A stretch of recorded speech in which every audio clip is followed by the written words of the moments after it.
आणि पहिल्यांदाच आम्हाला थोडा उशीर झाला। एका महत्वाच्या पाहणी दौऱ्यामध्ये मी आणि आमदार निरंजन डावखरे होतो आणि त्याच्यामध्ये अनेक गोष्टी ज्या आहेत ते बाहेर येत होत्या, त्याच्यामुळे वेळ गेला। आज या पत्रकार परिषदेला माझे सहकारी आमदार निरंजन डावखरे, आपल्या कोकण विकास प्रतिष्ठानचे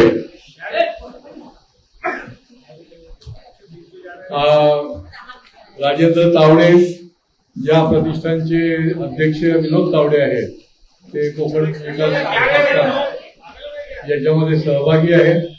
त्याच्यानंतर आमचे माजी उपमहापौर सुभाष काळे, माजी उपमहापौर अशोक भोईर, नगरसेवक भरत चव्हाण, नगरसेवक आणि हाऊसिंग फेडरेशनचे चेअरमन सीताराम राणे, कैलाश म्हात्रे, ओंकार चव्हाण, राहिलं नाही सगळे, आणि मागे उपस्थित असलेले आमच्या संस्कारचे विष्णू रानडे, संतोष साळुंखे, सर्व माझे सहकारी। आज आपला हा आंबा महोत्सव हा 19व्या वर्षामध्ये पदार्पण करतो। गेली 18 वर्ष कोकणातल्या आंबा उत्पादक शेतकऱ्याला प्रोत्साहन देण्यासाठी, त्याला या ठिकाणी चांगला भाव देण्यासाठी आणि ग्राहकांना उत्कृष्ट दर्जेदार असा सेंद्रिय पद्धतीचा आंबा उपलब्ध होण्यासाठी आपण हा आंबा महोत्सव घेतो।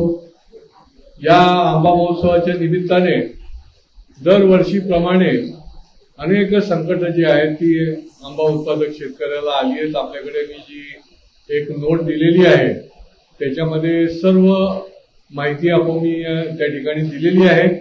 एकूणच महाराष्ट्रामध्ये बळीराजा जो आहे तो संकटामध्ये आहे।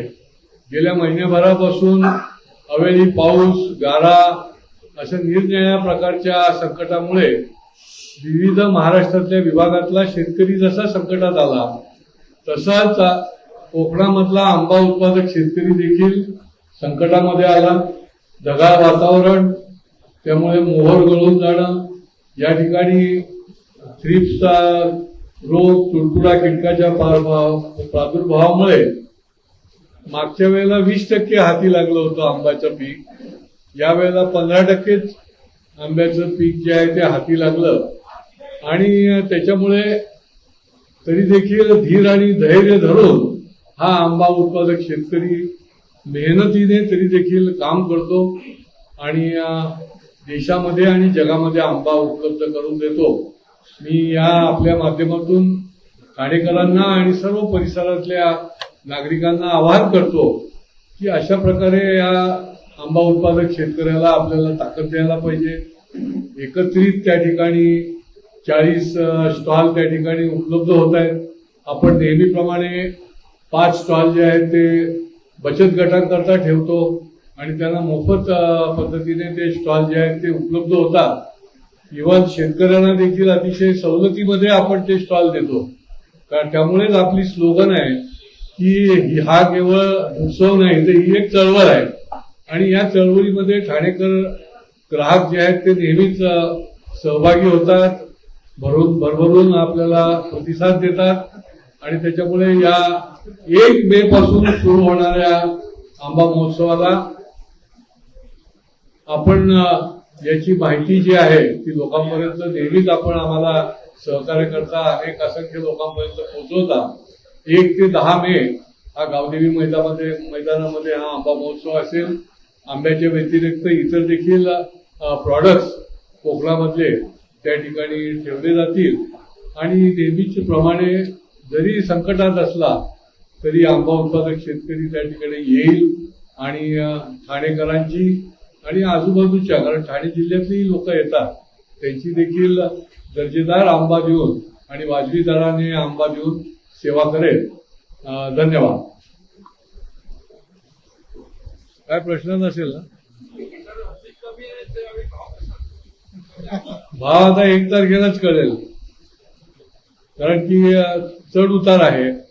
खूप भाव आंब्याला उत्पादन एवढं कमी आलेलं आहे तर मी आमच्या तावडेंना फोन करून विचारलं की अरे बाबा यावेळेला काय आपल्या शेतकऱ्यांची परिस्थिती आहे, किती येतील, काय येतील, परंतु ठाणा म्हटलं की ते आवर्जून येतात, कारण की ठाण्याला आणि ठाणेकरांनी भरभरून आपल्या या चळवळीला प्रतिसाद दिलेला आहे.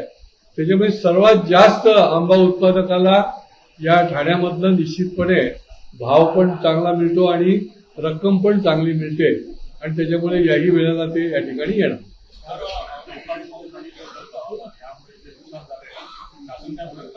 या वेळेला आपल्या माहितीकरता आम्ही प्रस्ताव देखील विधिमंडळाच्या अधिवेशनामध्ये आणला होता. त्याच्यामध्ये 2 प्रस्ताव आले होते.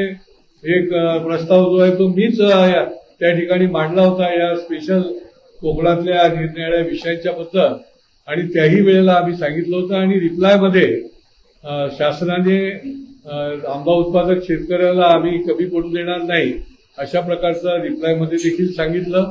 आणि शासन एकूणच केंद्र आणि राज्य शासन हे एकूणच सगळ्याच बळीराजाला संकटातून बाहेर काढण्याकरता त्यांच्या पाठीशी नेहमीच उभं राहत असते. आणि त्याच्यामुळे आंबा उत्पादक शेतकऱ्याचं नुकसान जे झालेलं आहे त्या नुकसान भरपाई देखील त्या ठिकाणी करण्याची भूमिका जी आहे ती शासनाने घेतलेली.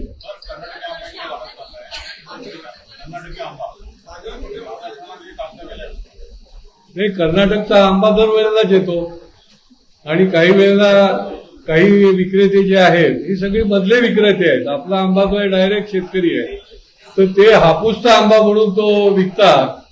त्याच्यामुळे माझं ठाणेकरांना आवाहन आहे की खोटा काहीतरी सांगून हा देवगडचा हापूस आहे, हा पावसचा हापूस आहे हे सांगून कर्नाटकचा आंबा विकला जात असेल तर आपण ते निश्चितपणे पारखून बघा आणि मगच तो आंबा खरेदी करा.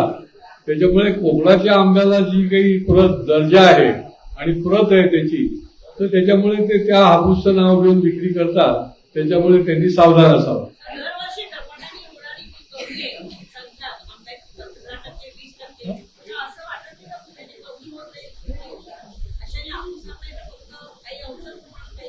नाही, बघा की बदलत्या वातावरणामुळे आता पाऊस काही आता यायचं काही कारण नव्हतं. मार्चमध्ये, एप्रिलमध्ये एकूणच जगामध्येच हे सगळं बदलतं हवामान आहे. जिथे कडक उन्हाळा आहे तिथे पाऊस पडतोय, जिथे पाऊस आहे तिथे कडक उन्हाळा आहे. तर याच्यामुळे आता आपणही त्याची काही भविष्यवाणी सांगू शकत नाही की काय परिस्थिती होईल, परंतु याच्यावर आपल्याला मात करायला लागेल आणि त्याप्रमाणे काम करायला लागेल.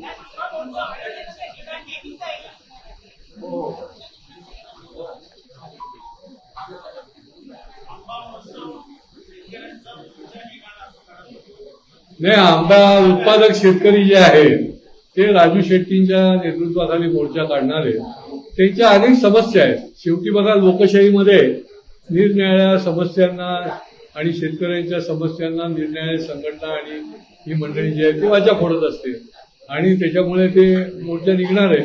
परंतु शासन जे आहे ते भरभक्कमपणे यांच्या पाठीशी निश्चितपणे आहे आणि शासनाने कधीही त्यांना अवेरलेलं नाही, पाठ दाखवलेली नाही.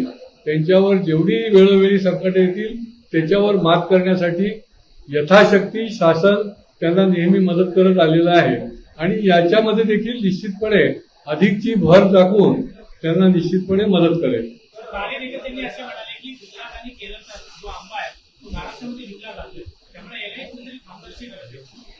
नाही, तर आंबा तर आपला पण जगामध्ये विकला जातो ना.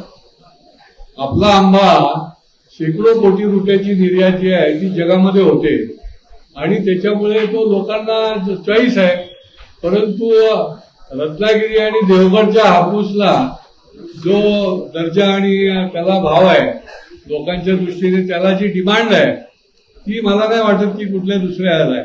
आणि निरनिराळ्या राज्यातले आंबे निरनिराळ्या सीझनमध्ये येतात.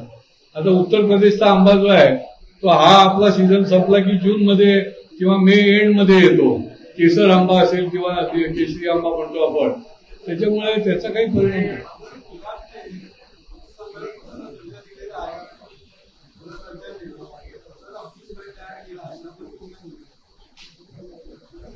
काय केलंय?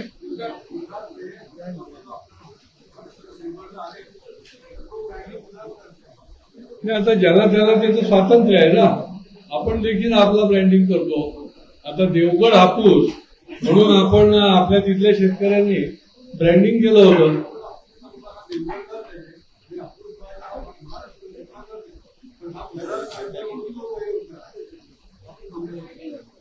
त्यांचं जिओ टॅगिंग असेल ना, जिओ टॅगिंग केलंय त्यांनी.